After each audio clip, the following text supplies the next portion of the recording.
नमस्कार माझ्या छोट्या मिनी ब्लॉगमध्ये. तर आज मी ना केळं कशी पिकवतात केरळमध्ये ही प्रोसेस तुमच्यावर शेअर करते आहे.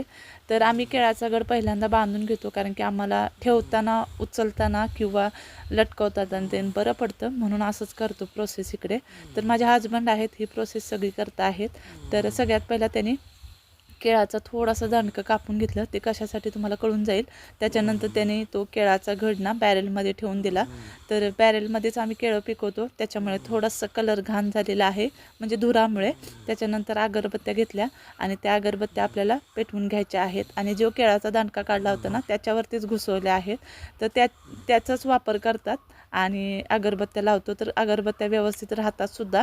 आणि आपल्याला जो बॅरेल आहे ना ज्याच्यामध्ये आपण केळं ठेवली होती त्याच्या साईडला आपल्याला ते ठेवायचं आहे आणि आपल्याला बंद करायचं आहे. तर धुराच्या साह्याने इकडे केळी पिकवतात, कुठलंही केमिकल वापरत नाही. तर केरळमध्ये तुम्ही कुठेही जा, जिथे केळाचं दुकान आहे फक्त त्या ठिकाणी सुद्धा मोठे मोठे रूम असतात. तर तिथे आम्ही केळं पिकवतात, ते सुद्धा अगरबत्त्या लावून भरपूर अगरबत्त्या लावतात. त्या म्हणजे मग मला 50-60 अगरबत्त्या एकदम लावतात आणि केळी पिकवतात. तर हा दुसऱ्या दिवशीचा व्हिडिओ आहे. दुसऱ्या दिवशी संध्याकाळी परत 4 वाजता हीच प्रोसेस केली. तर त्यासाठी पण आपल्याला तेव्हा काहीच करायचं नाही, केळाचा घडसुद्धा बाहेर काढायचं नाही, काहीच नाही. फक्त आपल्याला अगरबत्त्या लावायच्या आहे.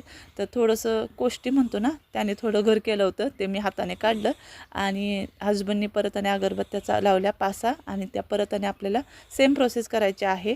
साईडला ठेवून द्यायचं आहे आणि बंद करायचं आहे. तर नॉर्मली हे 2 दिवसामध्ये तयार होतात पिकून. तर हा घड फ्रेश आहे, तर उन्हामध्ये 1 दिवस ठेवला ना आणि दुसऱ्या दिवशी पिकत घातला की लगेच पिकतो.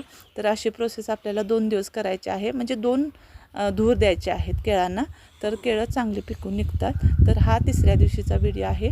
मग तिसऱ्या दिवशी आम्हाला केळाचा घड आता बाहेर काढायचा आहे, कारण की त्याला 2 दिवस आम्ही धूर देऊन झालेला आहे. त्याच्यानंतर त्याला काढायचं आहे आणि आपल्याला लटकून ठेवायचं आहे. तुम्ही बघू शकता कलर आलेला आहे केळाच्या घडाला. जेव्हा बांधला होता त्यावेळेला काहीही कलर नव्हता.